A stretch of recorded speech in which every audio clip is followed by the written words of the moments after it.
Salut mes petits lapins, j'espère que vous allez bien. Bon, on est parti pour un petit JDB, ça faisait longtemps, je sais que ça vous avait manqué.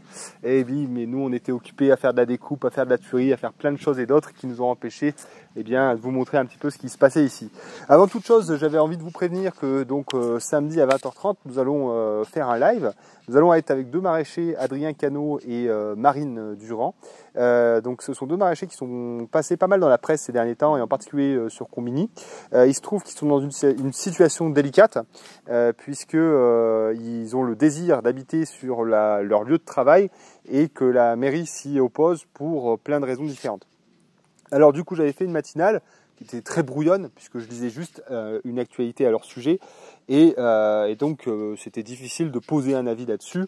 Donc voilà. Donc pour entre guillemets leur rendre justice, mais aussi pour essayer d'avoir un éclaircissement total sur cette situation, pour débattre avec eux de l'intérêt des logements légers, de la question un peu des obéissances fertiles, et puis surtout voilà, qui nous parlent un peu de leur projet et de comment ils en sont venus là et tout ça. Enfin, je pense que c'est des gens qui sont très intéressants et je pense qu'on aura un échange assez riche. Donc je vous invite à participer à cet échange samedi à 20h30. On fera en sorte aussi peut-être de faire des questions-réponses. Voilà. Ce qu'on va essayer de faire aussi, alors la neutralité va être très difficile. L'intégrité aussi, tout ça, bon, enfin, surtout la neutralité, je ne sais pas pourquoi je parlais d'intégrité, mais je vais aussi faire en sorte de prendre les articles de presse qui ont donné la parole à monsieur le maire, de manière à avoir son positionnement et voilà, à essayer, je dis bien, d'avoir quand même une certaine neutralité, ou en tout cas voilà, d'avoir l'avis opposé de la partie opposée. Voilà. Je ne sais pas si je suis bien clair dans tout ce que j'ai dit. Samedi 20h30. Voilà, donc sinon je me trouve vers ce qui fait la principale de nos préoccupations à ce jour, la construction de ce hangar. Donc je vous en parle depuis un certain temps. Ça a été une très longue préparation, comme vous avez pu le voir au fil des JDB. D'abord du terrassement, ensuite un gros travail de maçonnerie avec Hugo et Théo qui nous ont largement été utiles, enfin, d'une grande aide, et puis sans qui en fait ça n'aurait jamais pu être possible, ça n'aurait pas pu être possible en fait, tout simplement. Donc voilà, et nous avec Agnès, on a largement progressé sur le montage de l'ossature bois. Alors pour information, là je ne sais pas si je vous avais expliqué, mais la plupart, enfin il y a de nombreuses sections de bois, je les avais achetées à mon voisin il y a de ça plus d'un an, puisqu'il voulait se débarrasser d'un lot de bois qu'il avait voilà, qui l'emmerdait, et moi voilà, des petits coups de fusil comme ça, j'ai l'habitude d'en faire, j'avais stocké tout ça, et ça nous a servi aujourd'hui. Et donc Jacques, il en avait conservé un petit peu encore, dans l'intérêt peut-être de faire des travaux, mais bon là maintenant il a envie de vendre, il se trouve pas très bien ici, c'est sûrement à cause de moi ça. Non, je plaisante, mais bon voilà, ici ça lui convient pas tout simplement, donc il veut pas faire de travaux supplémentaires, et donc je lui ai proposé de racheter la fin du lot qui nous est indispensable pour continuer puisque les pièces de bois n'étaient pas suffisantes, voilà, tout simplement. Donc ça fait quand même beaucoup de boulot, je vous dis, quand on a commencé sur cette vaste dalle, on s'est dit mais dans quoi est-ce qu'on s'engage? Parce que voilà, quand on est là devant, on se dit mais là c'est pas une cabane à dinde, c'est quand même un putain de hangar qu'on est en train de faire. Et puis comme d'habitude, voilà, Alexis lui, il prend les bouts de bois, il coupe, il regarde comment ça va, ouais, ok, vas-y, on continue. Enfin bon, c'est du grand nawak. Donc ouais, non, parce que voilà, je vais pas faire un plan Google SketchUp en mesurant toutes mes sections de bois, machin. Non, clairement pas quoi. On fait comme ça vient. Et ça oblige à certains ajustements. Donc déjà, on s'est bien rendu compte qu'on n'allait pas pouvoir, il y a des choses qu'on n'allait pas pouvoir faire, et donc il a fallu qu'on réalise ces cadres. Donc ces cadres, ils n'étaient pas prévus initialement. Ils auraient eu leur, enfin, ils étaient prévus, mais plus sur le plus long terme, mais pas tout de suite en fait, parce qu'on n'avait pas l'argent. Mais en fait, ils nous ont permis de pouvoir maintenir ces poteaux entre eux, le temps de pouvoir mettre les linteaux. Donc en fait, on a commencé par le fond, on a mis donc d'abord un premier poteau, un cadre, ensuite un poteau, ainsi de suite. Et ça fait que nos poteaux tenaient à peu près bien et qu'on a pu ensuite mettre notre linteau. Voilà, donc en fait, ça a un intérêt surtout pour le montage. Et bien sûr, on va les laisser puisque derrière, ils vont nous permettre de venir mettre notre bardage, tout ça. Mais initialement, c'était pas prévu. Et tous ces chevrons, eh bien, à la base, c'était ce qui était prévu pour la toiture.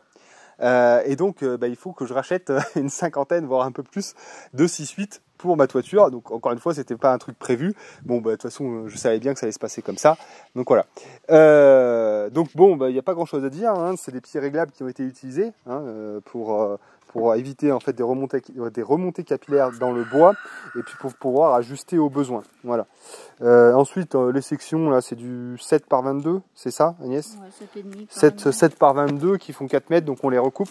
Donc théoriquement, hein, ça c'est pas des poteaux, hein, c'est normalement des solives, mais bon, comme je vous ai expliqué, on fait avec ce qu'on a pu acheter pas trop cher. Puis des cadres en 6-8 avec des légers contreventements. Hein, l'idéal, évidemment, ça aurait été de faire carrément une jambe de force, mais ça aurait utilisé beaucoup trop de bois. Voilà. Ensuite, évidemment, on fait aussi du contreventement à ce niveau-là, hein, pour éviter à la structure de balancer dans ce sens-là. Donc là, on voit que c'est assez solide dans ce sens-là. Par contre, évidemment, ça va manquer de contreventement comme ceci, puisque c'est pas terminé. Là, on peut voir, là, en fait, on renforce au fur et à mesure. Enfin, moi, je vous dis, hein, je fais comme ça me vient. Et donc là, vous voyez, pour éviter le balancement dans ce sens-là, j'ai commencé à mettre mes chevrons de toiture que je suis venu aussi contreventer là. Voilà. Si tu veux bien filmer juste là. Voilà, donc là, en fait, c'est mes chevrons de toiture et ceux qui passent sur les solives, sur les poteaux, en face des poteaux, eh bien, vous voyez, j'ai mis des jambes de force, donc ça limite. Là, voilà, ça peut plus bouger comme ça, quoi. Donc voilà, donc au fur et à mesure, on avance. Ce qui va être le plus dur après, hein, ça va être quand on va être rendu ici, hein, puisque là, vous voyez, on est à 4 mètres de hauteur. Donc ça va être complexe, hein, puisque la seule chose qu'on a pour aller en hauteur, c'est nos tréteaux de maçon et quelques banches là. Donc voilà, donc des fois c'est un peu un jeu d'équilibriste. Il y a un copain aussi donc, qui nous a prêté la tonnelle. Alors ça c'est un investissement qu'un jour je pense que je ferai, mais en tout cas là bon c'est lui qui nous l'a prêté, c'est vraiment top. Ça c'est génial parce que ça permet de travailler par tout temps. Hein. Voilà, donc là nous on avait un peu de pluie, donc on a posé ça. On peut continuer de travailler dessous, c'est vraiment impeccable. Et puis pareil hein, pour l'été, ça permet d'être à l'ombre. Donc ouais, la tonnelle, franchement, c'est quand même 300 balles. Mais quand on bricole beaucoup et qu'on veut pouvoir bricoler par tout temps, bon, ça peut être un investissement à réfléchir. Bon, nous, on a un copain qui nous la propose, donc c'est impeccable. Voilà. Donc j'ai pas grand chose à vous dire. Je vais pas vous faire mon pingouin là, vous donner la taille des vis, la section des machins, les trucs. Franchement, vous regardez et puis voilà quoi. Moi, je suis pas charpentier, je suis pas menuisier. Ça se verra peut-être dans le temps. Mais par contre, voilà, il y a quelque chose dont je me rends compte aussi. Et donc c'est prévu hein, qu'on y remédie. Vous allez voir que la portée entre mes deux pannes là, elle est bien trop grande. Hein, ce qui fait que notre 6-8, hein, il aurait tendance à coucher comme ça. Hein. C'est ce qui va se passer clairement si on y laisse comme ça. Donc là ensuite, nous on va faire en sorte, par je ne sais quel moyen, on va trouver, de mettre justement ce qui nous sert là, nos banches là, parce que j'ai que ça, de les mettre en travers pour avoir quelque chose qui va permettre de soutenir nos 6-8 en leur milieu. Donc on aura une première travée comme ça qui va passer au milieu et une autre ici. Et l'effort, à mon avis, sera repris sur ces poteaux-là. On verra, je vous montrerai bien au fur et à mesure de toute façon. Voilà, bon, dans tous les cas, en fait, ce qui se passe un peu, c'est que, de toute façon, je vous l'avais déjà dit, hein, mais ça réclame beaucoup plus de pognon que prévu. Hein, ça va à une vitesse complètement folle, surtout avec le prix des matériaux. Donc voilà, dès que tu as des tire-fonds achetés, des vis, un peu de bois, c'est tout de suite des 200, des 300 balles. Le dernier coup, je crois qu'on en avait pensé, pour 300 € de vis. Donc c'est complètement dingue, quoi. Voilà, donc après, bon, en outillage, j'utilise de l'outillage basique hein, que j'avais acheté pour la rénovation de la maison. Donc voilà, encore une fois, l'outillage, c'est un investissement, hein, parce que derrière, voilà, on est capable de faire plein de choses avec. Donc voilà, grosse scie circulaire, une scie à onglet un peu légère, mais bon, qui fait le taf. Et puis, les visseuses, le perfo, la totale, quoi. Voilà. Donc là, par exemple, vous voyez là, parce que là aussi, il y a des pieds supplémentaires qu'il va me falloir acheter. Et là, vu qu'ils ne sont pas encore arrivés, ici, par exemple, j'ai fait le choix de ne pas en mettre, puisqu'on va être à l'intérieur, mais en tout cas de mettre un petit bout de bande d'arras pour éviter les remontées capillaires. Voilà, tout simplement. Voilà, bon, je ne peux pas vous dire bien grand-chose de plus. Comment ? Ah oui, pour éviter en fait le basculement, hein, pour pas que si des fois Agnès un peu motivée, elle vient mettre un petit coup de godet dedans et que ça chasse, on a percé la dalle, on a percé le bout de bois et puis on a fait passer une tige filetée de 16 en travers. Donc ça évite, voilà, ça peut pas bouger ni dans un sens ni dans l'autre. Voilà. Donc, bon, bah, c'est loin d'être terminé. Ça va être chaud de boucler. Ça va être chaud de boucler. Parce que je suis sûr qu'il va falloir racheter de la volige. Parce que je suis sûr que plein de trucs, plein de dépenses finalement. Je suis pas en train de vous demander du pognon, hein. Mais si vous voulez en donner, allez-y, hein. Mais voilà, donc là clairement, de toute façon, c'est toujours comme ça. C'est si on évalue une construction, il faut rajouter un certain pourcentage parce que il y a toujours des choses qui vont faire que vous allez dépenser plus, quoi, clairement. Voilà, bon, je pense qu'on a fait un peu le tour sur cette question-là. Là, voilà, si vous voulez un petit retour entre guillemets client très rapide, vous voyez, je vous avais dit que j'avais acheté ça là pour passer dans mon rabot. Ça va super bien. Voilà, donc ça, cela, vous voyez, c'est la marque Silverline. J'avais un peu peur au départ de prendre un truc merdique comme ça, mais elles étaient vraiment moins chères. Ça va super bien. Ça va super bien. Puis il faut que j'en rachète 2 supplémentaires parce que les sections... Enfin, ça serait bien pratique d'en avoir 2 supplémentaires. Donc voilà, donc si vous des fois vous en voulez là, vous pouvez prendre les Silverline, ils sont pas trop mal. Ok, pour ce qui est au fait, ouais, d'ailleurs du rabot. Alors le rabot, on avait tenté de passer nos pannes dedans, mais c'est trop sous-dimensionné pour passer des pannes. Donc ça nous servira uniquement pour passer tout ce qui est bardage douglas, brut de sillage, et d'avoir quelque chose de bien lisse. Voilà. Bon, mais je pense qu'on a fait un peu le tour sur cette construction. Alors clairement, moi je ne ferai jamais de tuto là-dessus et je vous dirai jamais comment faire. Je suis pas charpentier, je suis un bricoleur et ça se trouve, et c'est même sûr, je suis en train de faire plein de conneries d'architecture, quoi. Donc en fait, ne prenez clairement pas exemple sur ce que je suis en train de faire et ne vous attendez pas à que je vous explique comment faire, quoi.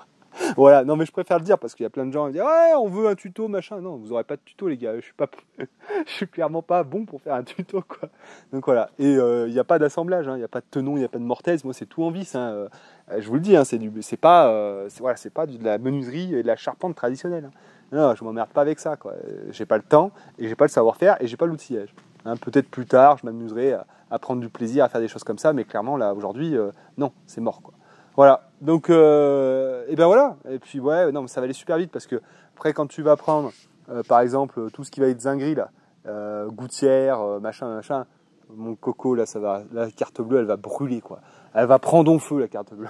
Déjà qu'elle est sucée, la carte bleue, mais alors là ça va être fou.